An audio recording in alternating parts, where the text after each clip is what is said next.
What's going on, everybody? Welcome back here to the channel. Today, we're going to be grading every single first round draft pick in the NBA draft. This is a collab with Boston Hoops. I did a collab on his channel, a mock draft before the draft. Now we are grading those picks here on my channel. I've got the lottery. He's got the rest of the draft. You'll see that later in the video. We'll start here with the Atlanta Hawks at number one, Zachary Risachet. I'm going to give that a B plus.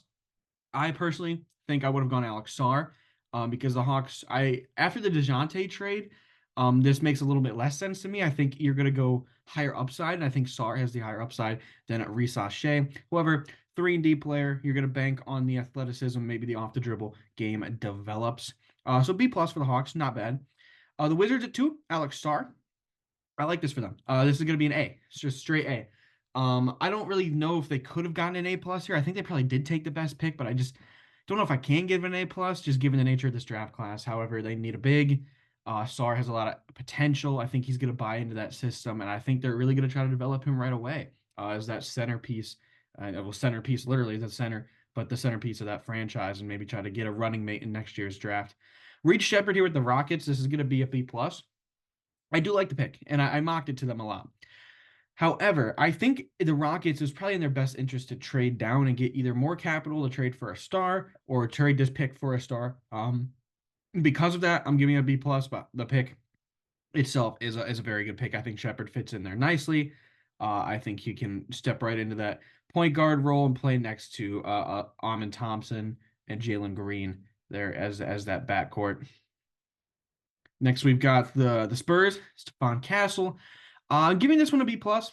I think this was probably the right pick. However, I don't know if it's a little early for Castle for me, especially a guy who can't shoot. But you're getting a defensive anchor. You're gonna grow him into that point guard one role, play alongside, Victor Wembanyama in that pick and roll. And I think if the shot does come along, he can be a really good player. But I think a little early for a guy who can't shoot. And speaking of a guy who can't shoot, Ron Holland at 5. This one's going to be a C for me.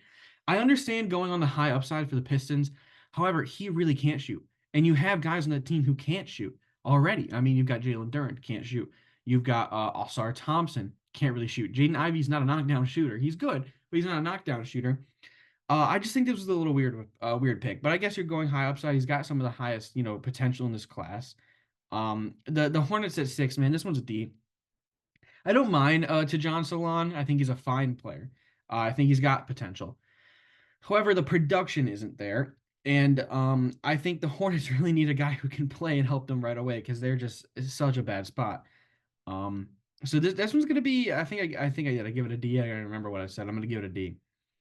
Klingon here to the Portland Trailblazers at number 7. This one for me is going to be a B minus because I think they went best player available, and I love that for them. They need good players. However, what does this mean for DeAndre Ayton? What does this mean for Robert Williams? What does this mean for Donovan Clayton? How much playing time is he really going to have? So for that reason, I'm going to give it a B minus. Rob Dillingham at 8. This pick was traded to the Minnesota Timberwolves. You can see here, Timberwolves were one of the teams on his list. I give this one an A plus because the Timberwolves didn't give up much to move up to this pick number 8, and they get Rob Dillingham, who I think can come off the bench year 1 for them and get buckets as a bench scorer, a bench spark plug, and the next year take over that point guard 1 role that Mike Conley has when Conley can teach him, mentor him, and when Conley's getting up there in age, Rob Dillingham can take over. That is maybe maybe my favorite pick in the whole draft. But probably my favorite in the lottery. Next, we have Zach Edey. I initially wasn't that high on this pick. The more I think about it, though, the more I kind of like it. I'm going to give it a B. I think it was early for Edey. However, the Grizzlies badly need a center. Edey showed production. He improved every year in college. I think he can play well with John Morant and Jaren Jackson next to him. It can push Jaren a little bit more to the perimeter. He likes that. Edey's not going to be on the perimeter. He's all going to be in the middle all the time. I'm not sure how much I like eating up space in the paint for John Morant, but if you get him out on a pick and roll, I guess he's out, not eating up that space. So I like that. It's a B. Cody Williams here. This one's an A plus. I really like Cody Williams. If I was a GM, I would have taken him top 3. I mean, this is how much I love this guy as a player, and I think he fits in there so well at Utah. They need wings, and Cody Williams is a wing who can shoot. I think they're really banking on him being a guy there, being one of the future corner pieces. And I think he's going to be able to develop into that. I love that pick. In Matas Buzelis, I also love this pick. I'm gonna give this one an A minus. I love what the Bulls did here. You went for upside, a guy who's from the city, high upside guy. The shot, if that roams around, this could really be a future superstar for you. He it was kind of a boomer bust, and the Bulls have the ability to go for a boomer bust player. I love that for them. And then we have, speaking of boomer bust as well, Nikola Topic. I'm gonna give this one a C. I wasn't really a fan of the spot. I like the player. I wasn't really a fan of the spot. Unless you're going for like that Josh Giddey replacement. It's kind of the same mold. Not really going to shoot. Not going to add a ton of defense, but he's a good passer. Topic isn't probably going to play year one because of that ACL injury. We'll see if he works his way into the rotation next year. That gives us Devin Carter here. I like this pick a lot more than I previously did because initially I'm like, they've just re-signed Malik Monk. You've got De'Aaron Fox. Davion Mitchell is still there. Keon Ellis. You're going to free up guard minutes where? Well, they traded Davion Mitchell. So previously I would have given this one a B minus because you took the best player available, and I think he's one of the top 5 players in this class. Um, Now you've traded away Davion Mitchell. You free up that backup point guard role for Devin Carter to play alongside Keon Ellis. That it's an A now.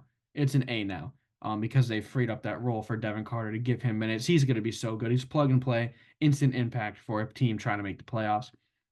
And it leaves us here at the end of the lottery, Bub Carrington at 14. I do like this pick. I'm going to give this one an A, another A.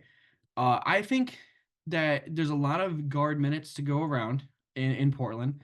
However, I think Carrington's one of those guys who's worth giving minutes and worth trying out, right? I don't think Simons is the future of this team. I think he's probably going to be traded. Scoot Henderson was rough. Shaden Sharp can't stay on the court, right? They've got a lot of guys, and Malcolm Brogdon's probably going to be traded as well. Actually, Malcolm Brogdon was already traded.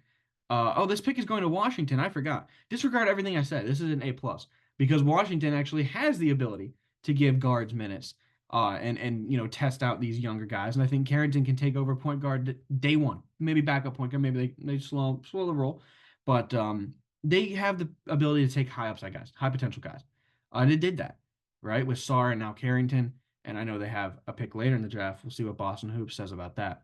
But yeah, that's my grades. Let's turn it over to Boston Hoops now. Welcome to my segment. I'm going to be grading picks 15 through 30, and this is part two to part two to Justin Dedrick's video.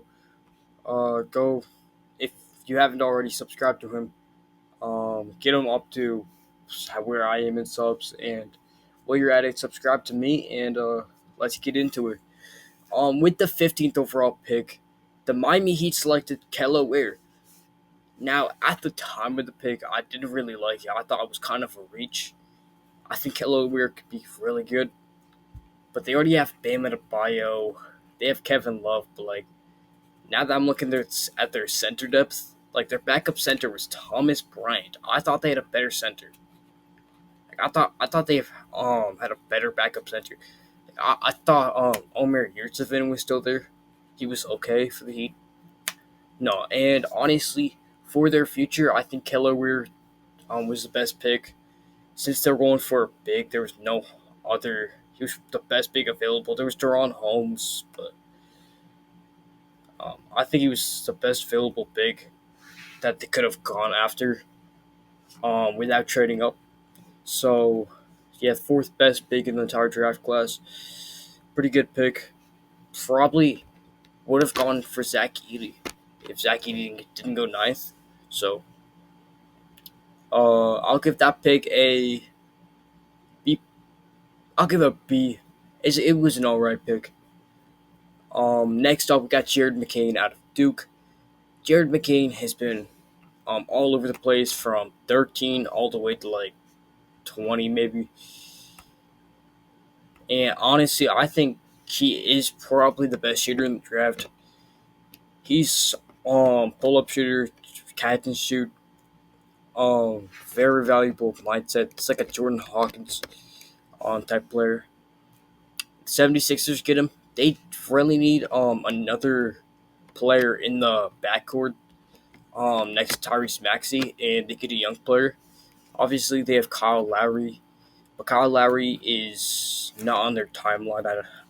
It's not on their timeline with Tyrese Maxey and Joel Embiid. And I think Jared McCain could be a win now rookie. I'll give that a B plus Pretty good value there.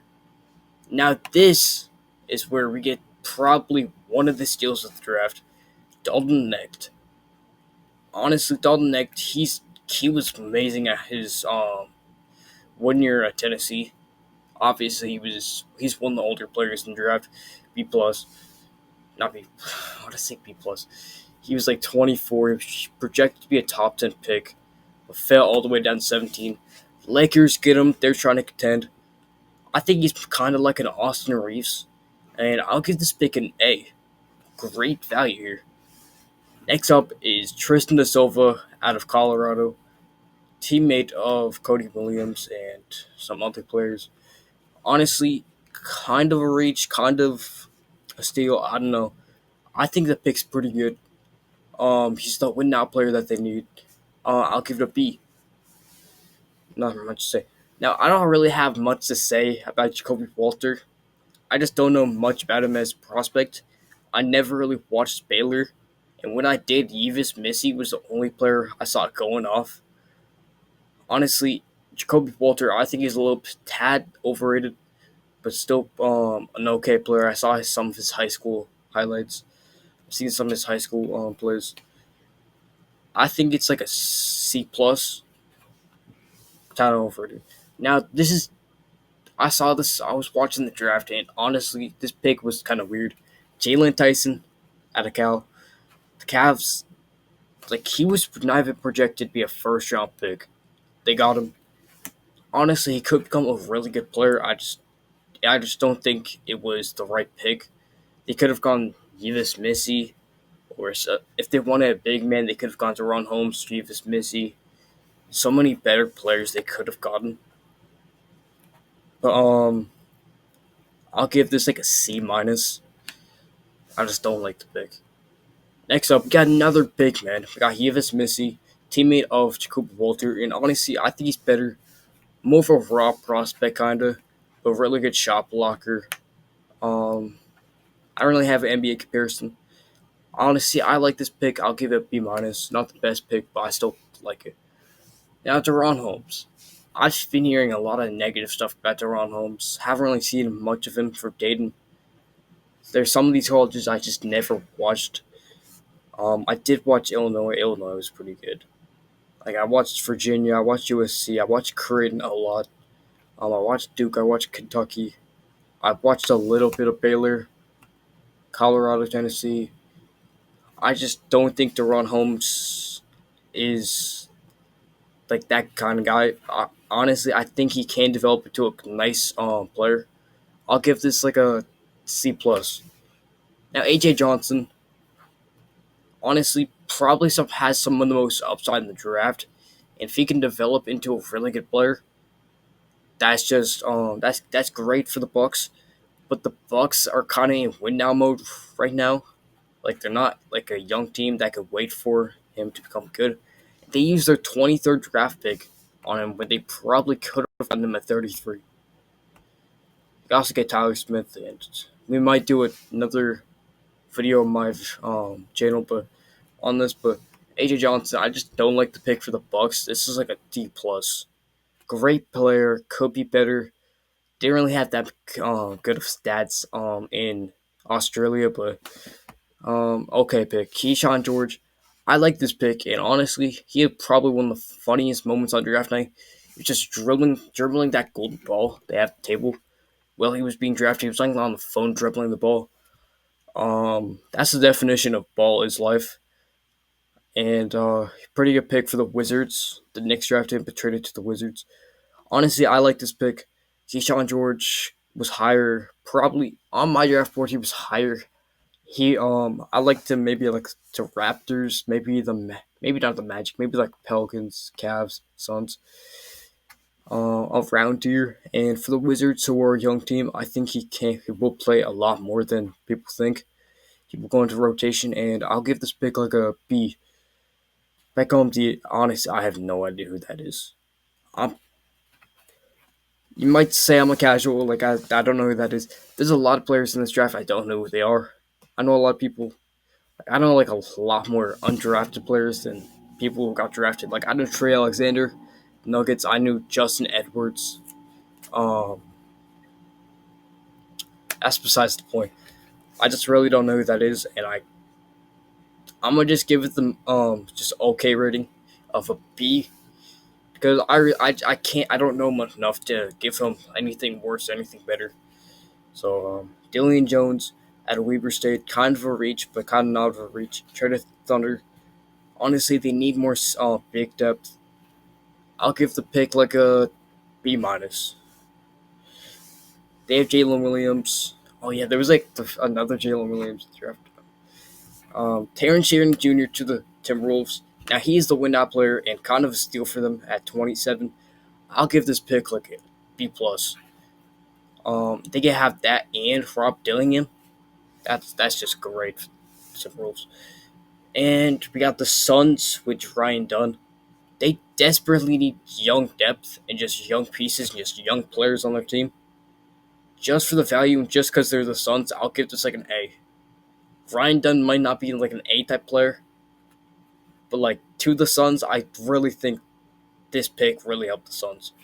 Who else do they have? They traded Deron Holmes for Ryan Dunn. I think that's kind of a win-now trade, win-win trade, not win-now, but win-win.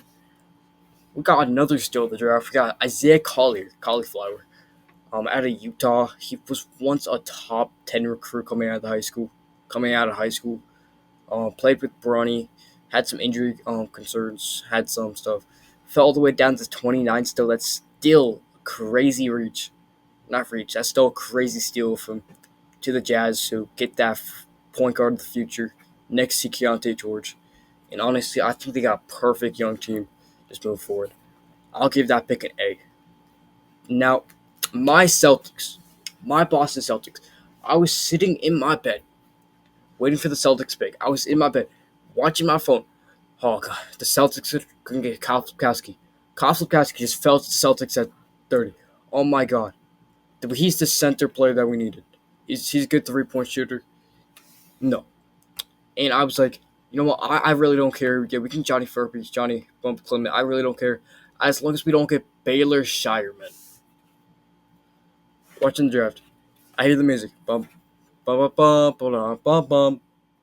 The Celtics, I swear, they get Baylor Shireman.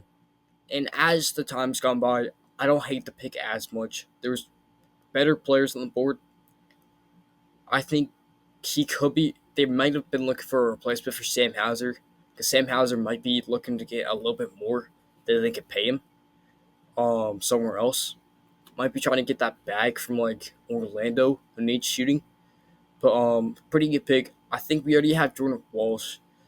He could play the 2, but we have Jaden Springer, who I kind of want the Celtics to bring back. We got Peyton Pritchard, obviously. I think we just need a more big depth because Luke Cornett, I just not really a big fan of him. He's okay, but like Al Horford's gonna stay another year. Xavier Tillman, he's kind of iffy. Um, I'll give the pick like a. At the time, I was gonna give an F, but at this moment, I'll give it a C. Not the best pick, kind of bad, but lots better players. But I'd still kind of like the pick. And that is the end of my segment. For thank you for having me, Justin Dedrick, on in your video, and we also did another collab, another video on my channel. I'm gonna check that out. Um, Subscribe to Justin Dedrick and subscribe to me, and in the future we could do another collab. Um, but that's the end of me, and I'll cut back to Justin Dedrick. Or this is the end of the video. If this is the end of the video, bye.